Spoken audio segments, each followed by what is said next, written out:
Banished by her cruel in-laws and left practically penniless, a young widow was handed a humiliating inheritance, a rotting, forgotten manor that was more of a tomb than a home.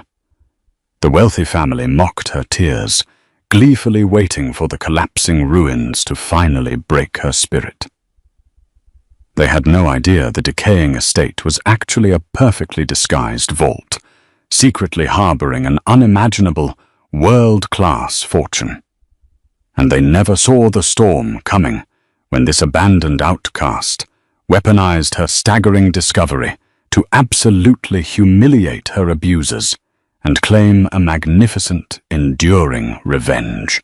Settle in and let us travel back to the damp lanes of 1860s Shropshire, to a story of quiet defiance and the remarkable discovery at Ashford Grange. Margaret Hale arrived in the village of Rendham on the back of a carrier's cart, a single wooden trunk holding all that remained of her life. She was 21 years old, a widow of 4 months, and her husband, Thomas's family, had made their position clear. The cart rattled to a stop in the muddy square, and the driver, a man with a face like a worn leather purse, gestured with his thumb toward the inn. The Gilded Fox, best ale in the county, though that's not saying much. Margaret paid him the last of her coins and watched him go, feeling the weight of 100 gazes from behind twitching lace curtains. She stood alone, a slight figure in a plain black dress, her worn boots sinking into the wet earth. The air smelled of coal smoke and rain-soaked wool. Her silent companion, an old lurcher named Bramble, who had been Thomas's shadow, pressed his grey muzzle into her hand, a warm, solid presence in the cold afternoon. Her brother-in-law, Arthur Hale, had presented the deed with a flourish of false magnanimity in the solicitor's overheated London office. "Ashford Grange," he had announced, his voice booming with a cruel cheerfulness. "The original family seat been empty a good while. Needs a woman's touch. We feel it's only right that Thomas's wife should have a piece of his heritage." His wife, a woman of sharp angles and sharper glances, had smirked behind her fan. The solicitor, a man paid for his silence, had merely coughed and slid the papers across the polished desk. Margaret remembered the feel of the dry parchment, the spidery ink that signed away her last connection to the Hales, and gave her ownership of a place she had never seen. £3, the price of a good pig, her father would have said. It was the price of her exile. She had signed without a word, her hand steady, her grief a cold, hard stone in her chest. She would not give them the satisfaction of her tears. Now, standing in the heart of Wrenby, that distant act of cruelty became a stark and present reality. The villagers stared, their expressions a mixture of pity and morbid curiosity. They knew who she was. News travelled faster than a horse in these parts, carried on the wind from one parish to another. She was the London girl, the widow Hale, the fool who had accepted the Grange. The weight of their judgment was a physical thing. Pressing down on her shoulders, she pulled her thin shawl tighter, lifted her chin, and began the long walk toward the lane that was said to lead to her new and likely final home. The path to Ashford Grange was less a lane and more a suggestion. A green tunnel carved between overgrown hedgerows, thick with hawthorn and ivy. Bramble trotted ahead, his tail low, sniffing the unfamiliar scents with a quiet anxiety that mirrored her own. After a mile, the lane opened, and she saw it for the first time, silhouetted against a bruised purple sky. The Grange was not a house. It was a ghost, a 3-story mass of grey stone, It slumped against the hillside as if exhausted. Slate tiles had slid from the roof in a cascade of decay, leaving skeletal timbers exposed to the elements.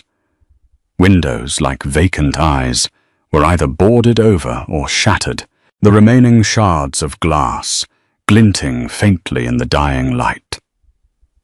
Ivy, thick as a man's arm, crawled over the facade, pulling stones loose and masking the building's original lines. A great stone chimney on the east wing had partially collapsed, its rubble strewn across what might have once been a lawn. The air was heavy with the smell of damp earth and rot. It was a place of profound and utter neglect, a monument to forgotten things. For a moment, her resolve faltered. The Hales had not just given her a ruin, they had given her a tomb. They had sent her here to be buried by the sheer weight of its decay.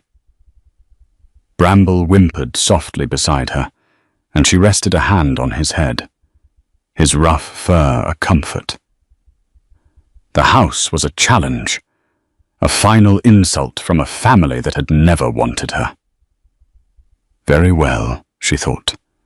Let them watch. She would not break, not yet. She would face the ruin, and she would endure it. The open loop of her future was a terrifying, empty space, but it was hers alone. The only person from her old life who had offered any kindness was a tenant farmer from her father's parish, a man named Mr. Finch. He had appeared at her London lodging the day before she left, his face etched with concern. "It's not right, Margaret," he had said, his voice a low rumble. "Sending you off to a place like that." He had pressed a small, heavy purse into her hand. "It's not much, but it'll see you through the first weeks." And he had arranged for the carrier's cart, insisting on paying the fare himself. Now she wished for his steady presence, for his simple, uncomplicated decency. But she was alone. She approached the great oak door of the Grange, its wood bleached silver and split by years of sun and rain. The iron handle was rusted solid. She pushed, putting her whole weight against it, but it wouldn't budge. Defeated, she circled the house, her boots squelching in the marshy ground. She found a low, broken window leading into what might have been a scullery. It was her only way in. With a deep breath, she hitched up her skirts, covered the jagged glass with her shawl, and climbed through. She landed on a floor slick with damp moss. The air inside even colder and more stagnant than without. The silence was absolute, broken only by the drip of water from the ceiling. This was her inheritance, a crumbling, waterlogged shell filled with shadows and the ghosts of a life long since extinguished. She spent that first night not in the grand decaying rooms, but huddled with Bramble in a small dry corner of an adjoining stable, a space that smelled of hay and earth. The great house loomed beside her in the darkness, a sleeping giant she was not yet brave enough to wake. What does a person do when faced with a challenge so immense it threatens to swallow them whole? How do you begin to repair a place that seems determined to fall down around you? Is it foolishness to try? Or is it the only true way to begin living again? Let us know in the comments what you would have done in Margaret's place. And be sure to subscribe for more stories of quiet courage. For as the first light of dawn touched the broken roof of Ashford Grange, Margaret Hale was about to discover that the house was not entirely dead, and that its deepest secrets were kept under lock and key. Her first foray into Renby for supplies was an ordeal of quiet humiliation. She walked the 2 miles back to the village square, a list clutched in her hand. Flour, salt, candles, a bar of soap. The whispers followed her like a cloud of gnats as she moved from the baker to the general store. Faces turned away as she approached. Conversations died in her presence. They were not unkind, not precisely, but they treated her as one already lost, a ghost haunting the edges of their prosperous ordinary lives. As she stood counting her few remaining coins to pay the shopkeeper, a loud, familiar voice cut through the low murmur of the store. "Well, well, the lady of the manor comes to town." Arthur Hale stood in the doorway, blocking the light. He was dressed in a fine tweed coat, his face ruddy with good living. He had come, she knew, to witness her failure, to gather the story of her defeat, to share back in London. "How do you find your new estate, Margaret?" he asked, his voice dripping with false concern. "A bit of a fixer-upper, I imagine." The other patrons in the shop fell silent, their eyes darting between them. Margaret felt a hot flush of anger rise in her cheeks, but she pushed it down. She met his gaze, her own expression unreadable. "It is quiet," she said, her voice steady. "And it is mine." Arthur let out a great bark of laughter. "Yours." "It belongs to the crows and the ivy, my dear. You'll be back in London with your tail between your legs by Christmas, mark my words." He swept a mocking bow and departed, leaving a wake of snickers behind him. Margaret finished her transaction, her hands trembling slightly, and fled the shop, the shame burning like a brand. She sat on a cold stone bench in the churchyard to compose herself, Bramble resting his head on her knee. The stone of the ancient church felt solid and reassuring. An old woman, her back bent like a question mark, was tending to a nearby grave, methodically pulling weeds with gnarled fingers. The woman eventually straightened up, wincing, and her eyes, pale and cloudy as a winter sky, fell on Margaret. She did not offer pity or scorn, only a long, searching look. "You're the one at the Grange," the woman stated, her voice thin and reedy, like the wind through dry reeds. Margaret simply nodded. The old woman, who Margaret would later learn was Mrs. Gable, a widow herself for 50 years, took a slow step closer. "They say it's a lost cause," she murmured, her gaze fixed on the distant, brooding shape of the manor on the hill. "They say the house is dead." She paused, and then added a line that would echo in Margaret's mind for weeks to come. "But some houses remember what men forget." Without another word, she turned and shuffled away, disappearing among the tilting headstones. Margaret sat with the strange pronouncement, the words seeming to hang in the damp air. What could a house remember? And what had the men who lived there forgotten? The cryptic remark was a splinter in her mind, a puzzle she could not yet solve. She rose, gathered her meager supplies, and with Bramble at her heel, began the long walk back to the Grange, her heart a little less heavy, her resolve hardened by the twin spurs of mockery and mystery. The next morning, Margaret resolved to truly enter the house. She could not live in the stables forever. Using a rusted iron bar she'd found, she pried open the main doors, which groaned in protest, surrendering with a loud crack of splintering wood. A cloud of dust motes, disturbed for the first time in decades, danced in the single shaft of sunlight that pierced the grime-caked windows of the great hall. The air was thick with the scent of decay, a cloying mix of damp plaster, rotting wood, and something else, something faintly floral, like pressed flowers that had long since turned to dust.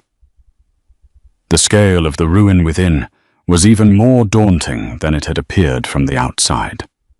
A grand staircase, its balustrade, half-eaten by woodworm, rose into the gloom of the upper floors. Furniture lay in disarray, draped in thick velvety shrouds of cobwebs. A portrait of a stern-faced man in a powdered wig hung askew, his painted eyes seeming to follow her as she moved. She walked slowly through the ground-floor rooms, her footsteps echoing in the oppressive silence.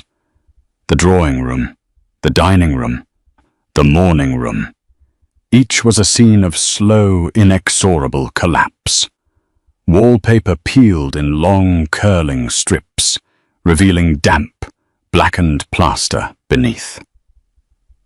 A pianoforte stood in one corner, its keys yellowed and silent, its legs sinking into a patch of rotten floorboards. It was a place that actively resisted life, that seemed to want only to be left alone to crumble back into the earth. Despair, cold and sharp, pricked at her. Arthur was right. This was a fool's errand. This was not a home. It was a grave. She was about to retreat, to flee back to the relative comfort of the stable, when she noticed a smaller, sturdier-looking door tucked away beneath the main staircase. It led to what must have been the servants' quarters. Here, the decay was less absolute. The room was small, with a stone-flagged floor, a large fireplace black with soot, and a single small window that looked out onto a walled garden, now a riot of weeds and thorns. The air was still cold, but it felt cleaner, less haunted. A simple wooden table and a single chair stood in the center of the room. This, she thought, was manageable. This was a space she could claim. Over the next few days, she focused all her energy on this one room. She swept away the layers of dust and grime, scrubbed the stone floor with water hauled from a well in the courtyard, and cleared the fireplace of old birds' nests and fallen soot. She used her trunk as a makeshift bed, her shawl as a blanket. On the third evening, she built her first fire. The dry wood crackled and spat, and as the flames caught, a warm golden light pushed back the shadows. It was a small victory, but it felt monumental. That night, for the first time, she slept inside the walls of Ashford Grange, with Bramble curled on a piece of old sacking by the hearth. As she drifted off to sleep, she heard a faint, rhythmic tapping sound from somewhere deep within the house. She told herself it was just the wind or a loose shutter, but the sound was too regular, too deliberate to be easily dismissed. Weeks turned into a month. Margaret established a routine born of necessity. Mornings were for gathering firewood from the overgrown woodland behind the house. Afternoons for the slow, arduous work of making the West Wing habitable. She was consumed by labor, a physical exertion that quieted the grief in her mind. She patched the leaking scullery roof with slates she salvaged from the collapsed stable. She painstakingly reglazed a window with a piece of glass she'd bought in the village, learning the craft from a book she'd discovered, its pages stiff with damp in a small study off the main hall. The villagers, seeing her persist, began to accord her a grudging respect. The whispers did not cease, but their tone shifted from mockery to a kind of bewildered admiration. The baker would now add an extra loaf to her order. "For the dog," he'd mutter, avoiding her eyes. She worked her way through the ground floor of the West Wing, room by room, clearing away the debris of a generation. It was in the library that she found the first true anomaly. The room was a wreck, its shelves collapsed, its books a mouldering pulp on the floor. But one section of shelving, a tall, narrow bookcase built into the wall between two windows, stood pristine. While everything around it was coated in a thick grey blanket of dust and draped in cobwebs, this single bookcase was clean. The dark wood shone with a faint luster, as if it had been polished not long ago. She ran her fingers over the smooth surface. There was no dust, no grime. A faint, almost imperceptible scent of lemon oil and beeswax clung to the wood. It made no sense. The rest of the house had been abandoned to the elements for 50 years. Who would have tended to this one small spot? She examined the books on its shelves. There were volumes of botany and horticulture, their leather bindings dry but intact. The principles of orchid cultivation, a study of English ferns, the language of flowers. They seemed untouched by the damp that had ruined everything else. For days, the clean bookshelf was a quiet puzzle at the back of her mind. She had more pressing concerns. The coming winter, her dwindling funds, the constant nagging loneliness. She set the mystery aside, focusing on the practical tasks of survival. But every time she passed through the library, her eyes were drawn to it. It was a single, orderly sentence in a long, rambling paragraph of chaos. It was a detail that refused to fit, a question waiting patiently to be asked. Why this bookcase? Why these books? The house, it seemed, was beginning to speak to her, not in groans and creaks, but in small, insistent whispers of inconsistency. And she, in her quiet, stubborn way, was finally beginning to listen.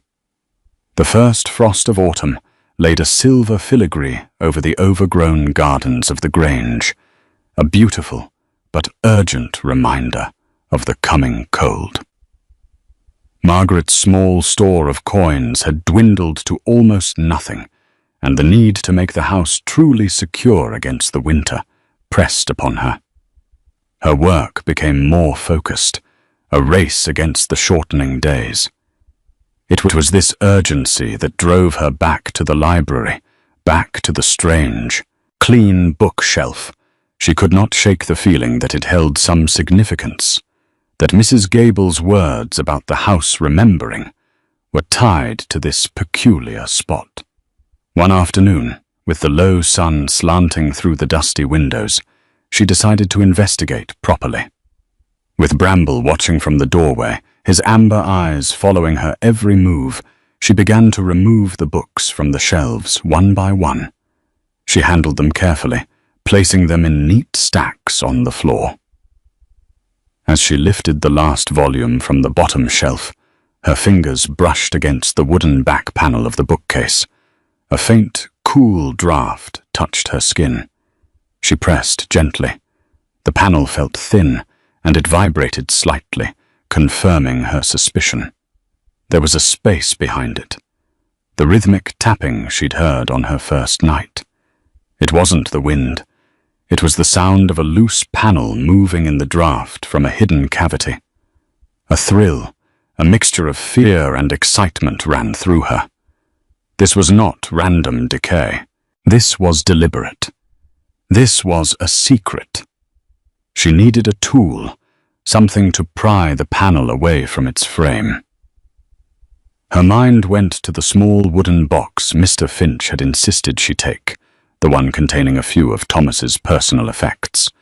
She had not opened it since his death. The pain was too near. Now, with a specific purpose, she could face it. She carried the box to the library and lifted the lid. Inside, nestled amongst his shaving brush, a worn copy of Shakespeare and a bundle of letters tied with a ribbon was a set of small carpentry tools he had used for his hobby of carving wooden birds. Among them was a flat, sturdy pry-bar. Her throat tightened. It felt as if he were here, helping her. Holding the cool, familiar weight of the steel in her hand gave her strength. She returned to the bookcase and carefully inserted the tip of the pry-bar into the fine seam between the back panel and the frame. She leveraged it gently. The old wood groaned in protest. She applied more pressure, and with a sharp crack, a corner of the panel splintered and came free. She worked her way around the edges, the sound of her efforts loud in the silent house. Finally, the panel gave way entirely, revealing not a hidden room, but a small, dark, brick-lined cavity. And resting inside, on a small wooden shelf, was a single object, a thick, leather-bound ledger, its cover embossed with the initials SC. The light was fading fast.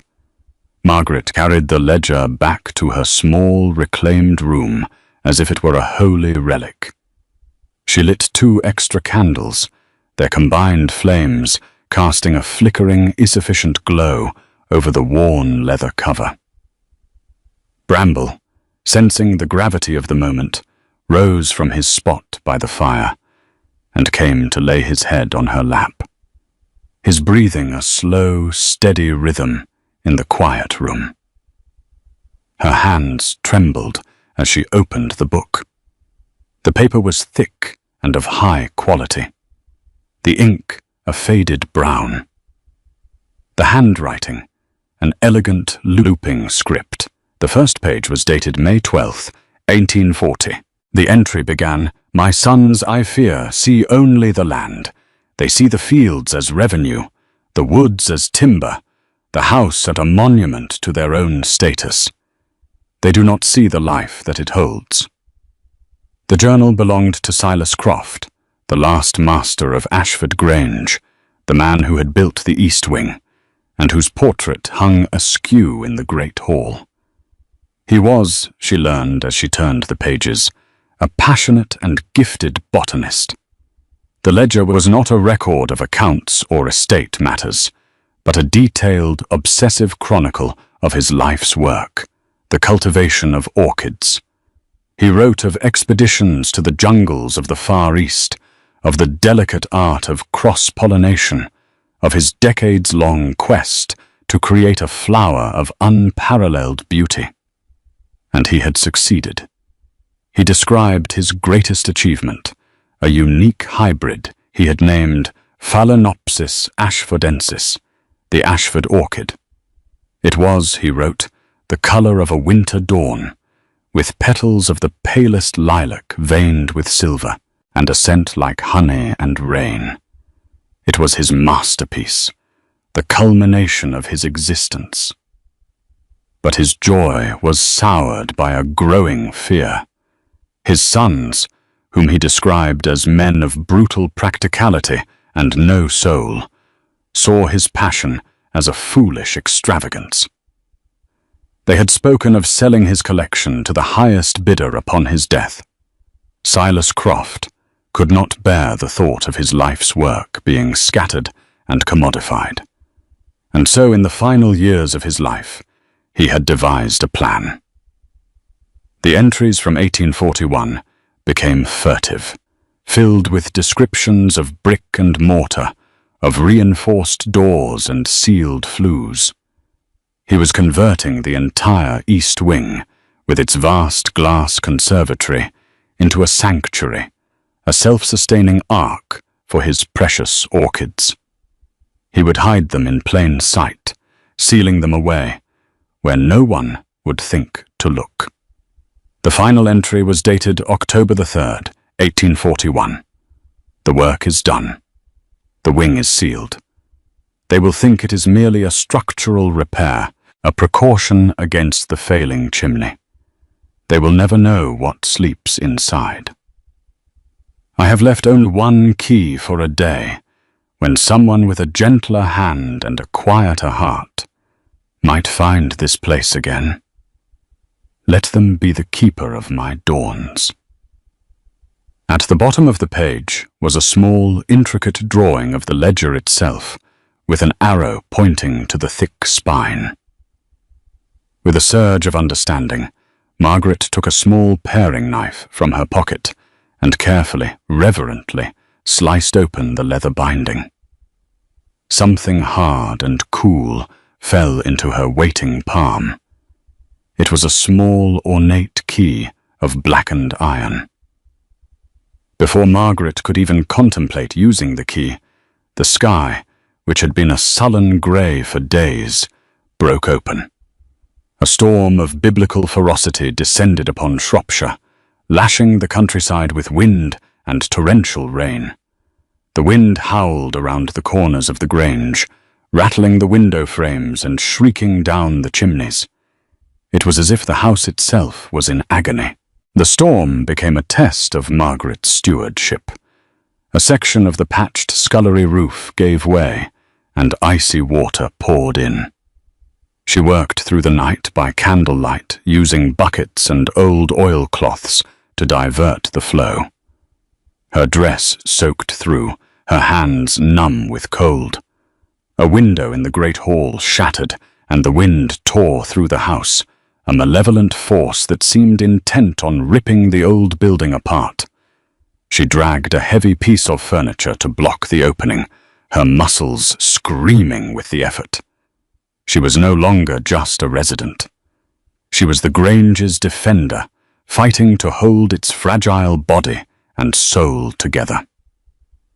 In the deepest hours of the night, at the height of the storm's fury, she heard a frantic pounding at the main door. It was a sound so unexpected, so human, that it shocked her. Rambler let out a low growl. Cautiously, she unbarred the door, holding her lantern high.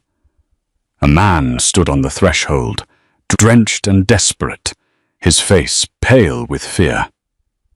Behind him, a woman was huddled over two small children, trying to shield them from the driving rain. "Please, sir," the man stammered, his teeth chattering. "Our cart, it overturned in the lane. The axle is broken. We saw your light." Without hesitation, Margaret stood aside. Come in out of the storm." She led the terrified family, the Cartwrights, to her small, warm room. She gave them her dry blankets, stoked the fire until it roared, and shared the last of her bread and cheese and a pot of hot tea. Mrs. Cartwright wept with relief, while her husband could only stare at Margaret with a look of profound gratitude. The youngest child, a girl of no more than 4, was soothed by Bramble, who lay patiently by her side, allowing her to bury her small, cold hands in his thick fur. For that one night, the vast, empty Grange was a home again. It was a sanctuary, not just for Margaret, but for a family in need. As the storm raged outside, the small room was an island of warmth and safety. In that moment, Margaret understood something profound. The house was not hers to own, but to care for. Her purpose was not to conquer it, but to serve it. By choosing to shelter these strangers, by offering what little she had passed a crucial test. She had committed herself not to the value the house might hold, but to the life it could protect. The storm broke at dawn, leaving behind a world washed clean and silent. The Cartwrights departed soon after, their thanks, effusive and sincere. As she watched them go, Margaret felt a sense of peace settle over her. The crisis had passed, and she and the house had endured. The day after the storm was bright and clear, the air crisp with the promise of winter. The world seemed remade. Margaret took the iron key from her pocket, its weight a solid, reassuring presence in her palm. The time had come. She walked through the silent house to the end of the long ground-floor corridor that led to the east wing. As Silas Croft's journal had described, the arched doorway was bricked up, the work crude but effective. A thick layer of plaster, now cracked and discolored with age, had been smeared over the bricks in an attempt to make it look like a solid wall. But set into the wall at waist height was a small iron-plated door, no bigger than a book, with a keyhole in its center. This was the entrance Silas had designed. She inserted the key. It turned with a rusty, grating sound, the mechanism stiff after decades of disuse. With a loud clunk, the lock released. She pulled the small iron door open, revealing a dark, cavernous space beyond. A wave of cool, humid air, fragrant with the scent of damp earth, moss, and a faint, sweet perfume, washed over her. She fetched her lantern and stepped across the threshold. She was standing in what had once been a magnificent ballroom, but it had been utterly transformed. The far wall was gone, replaced by a vast, curving wall of glass that soared 3 stories high. It was a conservatory of breathtaking scale, a cathedral of light, and it was filled with life. Ranks of wooden tables and tiered shelves held hundreds of clay pots. In them, dormant but clearly alive, were the orchids. Their thick, leathery leaves were a deep, glossy green, beaded with moisture. Though it was not their season to flower, a few stubborn, miraculous blooms punctuated the sea of green. There, on a raised dais in the center of the room, was a cluster of plants bearing flowers the color of a winter dawn. Their pale lilac petals veined with a delicate, shimmering silver. Phalaenopsis ashfordensis, the Ashford orchid. It had survived. Silas Croft's secret garden, his hidden legacy, had endured for half a century, sustained by an ingenious system of cisterns and vents that collected rainwater and circulated air. It was a miracle of love and botany. News of the discovery, carried by the grateful Mr. Cartwright, spread through Wrenby and beyond like wildfire. The story of the widow Hale and her ruin took on a mythic quality. One afternoon, a carriage arrived. It was Mr. Davies, a solicitor from Shrewsbury, a kind, elderly man with a reputation for integrity. He had heard the tale and had come to see for himself. Margaret led him to the east wing. He stopped at the entrance, his mouth agape. He walked slowly through the glass house, touching a leaf here, inhaling a scent there. "My dear Mrs. Hale," he said at last, his voice filled with awe. "Do you have any idea what this is? This is one of the most significant private botanical collections in all of England. Its value, it's incalculable." Arthur Hale arrived a week later, his face a mask of disbelief and fury. He saw the glass house, the rows of priceless plants, the quiet dignity with which Margaret moved among them. He saw the villagers who now tipped their hats to her, the tradesmen who offered her credit, the quiet respect in their eyes. He said nothing.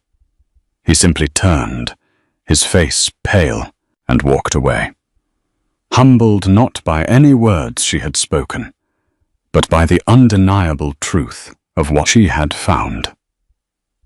A year passed. The Grange began to heal under Margaret's care. With the funds provided by the sale of a few of the more common orchids to a botanical society in London, she was able to hire local workmen to repair the roof, replace the broken windows, and restore the crumbling stonework.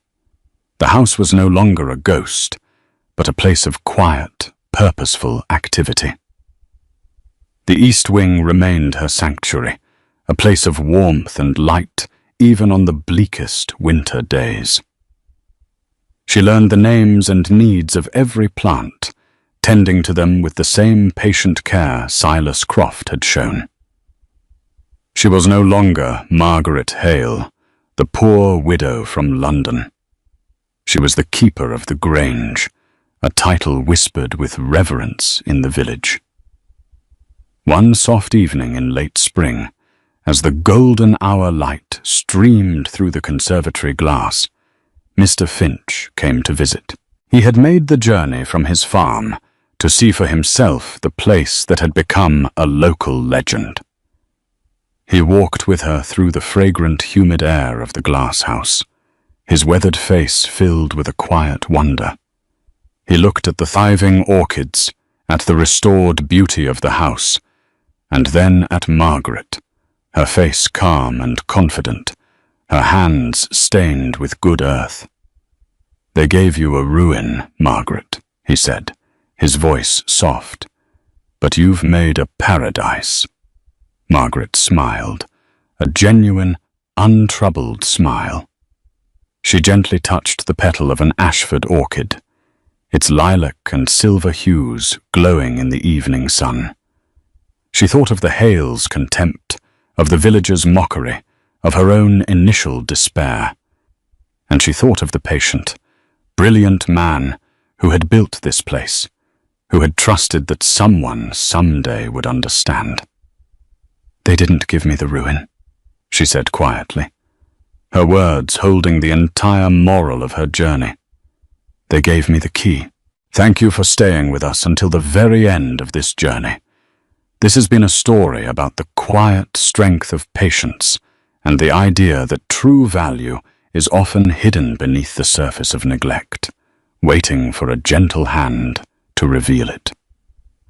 If you found a piece of your own heart in Margaret's story, please consider liking this video and subscribing to our channel for more tales of hidden treasures and unexpected triumphs. And let us know in the comments what forgotten place you'd love to bring back to life. We'll be back soon with the story of a fisherman's cottage, a lost sea chart, and a secret that lay just beneath the waves. Until then, be well.